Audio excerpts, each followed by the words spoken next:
अस्सलाम वालेकुम। आप देख रहे हैं परवास न्यूज। मैं हूं सवाद नानी। नजर डालते हैं अहम खबरों पर। खबर शामिल करते हैं जिला बहावलनगर से। मोइन प्रिंस की रिपोर्ट के मुताबिक डिप्टी कमिश्नर जुल्फिकार अहमद भूंज शहरियों को बेहतर तिब्बी सहूलियात की फराहमी के लिए फील्ड में मुतहरिक हैं। उन्होंने DHQ हॉस्पिटल बहावलपुर का दौरा किया। इनके हमरा additional deputy commissioner general Zahoor Ahmad, DCO health doctor Iqbal Makol भी मौजूद थे। उन्होंने हस्पताल में मुख्तलिफ वार्ड्स का मुआयना किया, स्टाफ की हाजिरी चेक की। डिप्टी कमिश्नर ने हस्पताल में अद्वियात की क्वालिटी और दस्तयाबी समेत सफाई सुथराई के निज़ाम का जायजा लिया।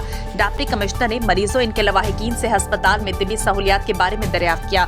इस मौके पर डिप्टी कमिश्नर ने कहा कि वज़ीर आला पंजाब मोहसिन नकवी की हिदायत पर शहरियों को बेहतरीन तिब्बी सहूलियात फराहम की जा रही हैं। इस हवाले से मैं खुद तमाम हस्पतालों, बुनियादी मरकज़ सेहत और हेल्थ यूनिट के विजिट्स कर रहा हूँ। उन्होंने कहा कि विजिट का बुनियादी मकसद अवामुल नास को भरपूर रिलीफ की दस्तयाबी यकीनी बनाना है।